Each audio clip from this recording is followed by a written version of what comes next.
विनती करो पुकार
उपदेश राधा स्वामी बचन 62।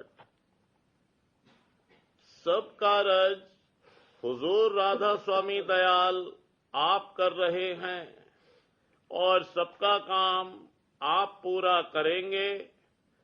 कोई अपने मन में निराश न होवे।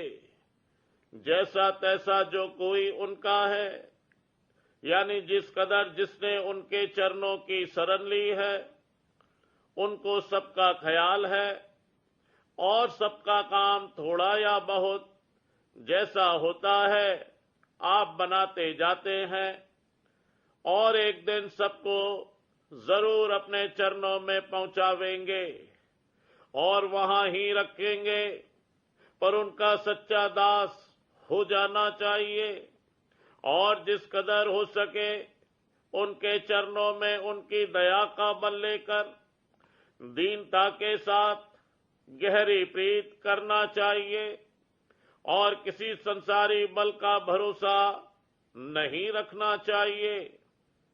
ऐसी सच्ची प्रीत और दीनता का नाम शरण है, यानी मन को अपने अंतर में सबसे हटाकर एक हुजूर राधा स्वामी दयाल के चरणों का बल और भरोसा रखे और बाहर के सहारों का भी थोड़ा बहुत ख्याल मुआफिक दस्तूर दुनिया के रखे और बाहर से उनका निरादर न करे।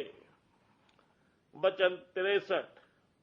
विरह और बेकली रास्ता खोलने वाली और साफ करने वाली है।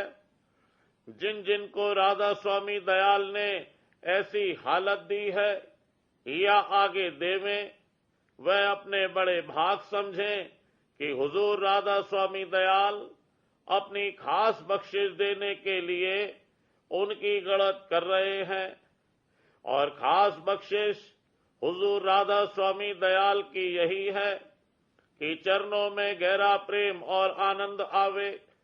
ये बड़ी भारी दौलत है। जिसको ये मिली या मिलेगी वही निश्चिंत हो जावेगा और ये प्रेम ऐसा होना चाहिए कि जब चाहे चरणों में चित्त जोड़कर थोड़ा बहुत रस हासिल कर सके और शांति को प्राप्त होवे। इस वास्ते इस बेकली और घबराहट को बुरा जानना नहीं चाहिए और अपने भाग को और सद्गुरु की दया को परखना और उसका गुण गाना चाहिए। वचन 64। और जिस किसी को ये बात हासिल नहीं है, यानी विरह और बेकली नहीं है, उसको चाहिए कि इसके लिए प्रार्थना करे। इससे सफाई मन की जल्द होगी और जो थोड़ी प्रीत हुजूर राधा स्वामी दयाल के चरणों में हासिल है, वो निर्मल और पक्की और सच्ची अंतर में हो जावेगी। बारंबार ये समझना चाहिए कि विरह और बेकली भारी दात है। इसके बिना सारे जगत के परमार्थी मारे मारे और खाली फिरते हैं। जो विरह और बेकली पैदा होवे तो उसका शुक्र करना चाहिए और दिन दिन चरणों में प्रेम बढ़ाना चाहिए और इस बेकली के साथ दया लगी हुई है, क्योंकि इसका और उसका संग है और पे जरूर प्रेम की बख्शिश होती जावेगी। वचन 65। मन का हाल बड़ा जबर है। सद्गुरु की दया का भरोसा चाहिए। वे सब तरह कारज बनावेंगे और जीव को सच्चा परमार्थी कर देंगे और किसी जतन से काल और कर्म को जीतना किसी का काम नहीं है। ये तो केवल संत सद्गुरु से डरते हैं और सद्गुरु ही उन पर सवार हैं और बाकी सब लोग उनके गुलाम हैं। इस वास्ते सद्गुरु की दया से बेड़ा पार होना सब तरह मुमकिन और आसान है और वे ही सच्ची प्रीत और प्रतीत बख्शेंगे और अपनी कृपा से मंजिल पर पहुंचावेंगे। पर सेवक को चाहिए कि सदगुरु के वचन को चित्त से सुने और समझे और जहां तक हो सके उनके अनुसार कार्रवाई करे। वचन 66। हुजूर राधा स्वामी दयाल की दया कुल पर निहायत गहरी और अपार है, पर जो कोई देखे और परखे उसको मालूम हो सकती है, या जिसको वे आप अपनी दया से दिखावें और परख देवें वो देख सकता है। हुजूर राधा स्वामी की गति अगम और अपार है। जीव की समझ और बुद्धि जो 7 काम और क्रोध और संसारी अंगों में लिपटी हुई है, क्या ताकत रखती है कि कुछ भी परख सके। कभी कभी जो ऐसी मौज और दया हो जाती है और कुछ कुछ और किसी किसी बात की खबर पड़ जाती है, सो इसकी भी संभाल जैसी कि चाहिए नहीं हो सकती। हुजूर राधा स्वामी दयाल आप ही जैसा मुनासिब है जीवों का निर्वाह करते हैं। वचन 67। जरा विचार करने से मालूम होगा कि मन में अभी अंधाधुंध कीचड़ काम और क्रोध और लोभ और मोह और मान और बड़ाई की भरी हुई है। ये जीव अभी इस लायक नहीं है कि हुजूर राधा स्वामी दयाल की दया लेवे, पर वे अपनी कृपा से बेड़ा पार लगावेंगे। जो सच कहा जावे तो इसका नाम समझबूझ भी नहीं कह सकते हैं कि जानना और फिर भूल में पड़ना। ये ऐसा है कि अंधेरे में कुछ चमक आई और कुछ देखा गया, और फिर जब अंधेरा हो गया अंधों की तरह उन्हीं झगड़ों में भूल गया। यही मन का हाल है, चाहे कोई प्रतीत करे या नहीं। और जब तक ये हालत मन की है और संसारी चाहे उसके अंतर में बस रही है और उनकी आशा अंतर में धरी है, तो ये निर्मल परमार्थी अंग नहीं हो सकता है। ये तो संसारी अंग है और इसी सबब से दया में भी देर है। वचन 68। हर एक को मुनासिब है कि अपने हाल की नित्य परख करता जावे, क्योंकि जीव ऐसी हालत और जगह में पड़ा है कि जहां कीचड़ की दलदल है और उसमें किसी कदर फंसा रहता है। हुजूर राधा स्वामी दयाल ही अपनी दया से बचावेंगे और किसी तरह गुजारा नजर नहीं आता है। और ऐसा ही हाल मन का भजन और सत्संग के वक्त समझ लो, पर उसमें दर्जे हैं। किसी को वक्त सत्संग के भी तवज्जो और सफाई हासिल नहीं होती, तो भजन के वक्त बिल्कुल सफाई होनी बहुत मुश्किल है। पर जिन पर दया है उनको दिन दिन सफाई और तवज्जो अंतरी हासिल होती जावेगी। वचन 69। और मालूम होवे कि भजन और सत्संग और ध्यान में इस मन को अभी ऐसा रस नहीं आता है जैसा कि इंद्रियों के भोगों में। इसी सबब से परमार्थ में कच्चा और ढीला रहता है और संसार में सच्चा और पक्का।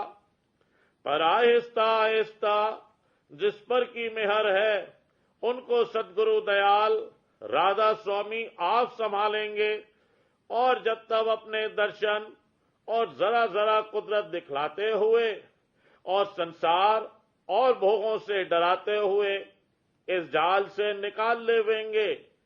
क्योंकि जब कभी कुछ अंतर में जरा सा प्रकाश हो जाता है तो कई दिन को उसका ख्याल और उसके सबब से संसार का डर रहता है, और जहां कुछ दिन गुजरे और गफलत आई तब फिर भूल जाता है। पर हुजूर राधा स्वामी दयाल हैं, वे थोड़े दिन ऐसी भूल की बर्दाश्त करके फिर जरा सा इशारा अपनी दया का कर देते हैं, तब फिर होश आ जाता है और अपने किए पर शर्माता है और पछताता है। और इरादा करता है कि अब न भूलूंगा, पर फिर भूल पैदा हो जाती है। सबब इसका ये है कि ये अभी भूल और गफलत के स्थान पर बैठा है और आहिस्ता आहिस्ता वहां से हटाया जाता है। इसी तरह कुछ दिनों में जब किसी कदर उस गफलत के स्थान से दूरी हो जाएगी, तब भूल भी कम होती जाएगी और जो रस कि हुजूर राधा स्वामी दयाल उसको कभी कभी अपनी दया से दिखावेंगे, उसकी याद ज्यादा रहती जावेगी। फिर भूल जो आवेगी भी तो बहुत कम ठहरेगी और होशियारी बढ़ती जावेगी। होशियारी से मतलब ये है कि सदगुरु की याद और या उनकी कुदरत और दया की याद और खौफ गफलत का रहा आवे, तो ये होशियारी हुजूर राधा स्वामी दयाल की दया से पैदा होती जावेगी और आगे को बढ़ती जावेगी।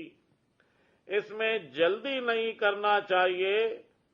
जो जल्दी ये बात जाहिर होगी तो फिर जो जो काम कि अब लिए जाते हैं उनमें फर्क पड़ेगा। कुछ दिन सब्र करना मुनासिब है। हुजूर राधा स्वामी दयाल अपनी मेहर से सब तरह जल्दी आप कर रहे हैं और जब हुजूर राधा स्वामी दयाल की दया को अच्छी तरह परखोगे तो ये भी हाल कि क्यों इस कदर देर होती है खुल जावेगा और उसकी मसलहत सब मालूम हो जावेगी।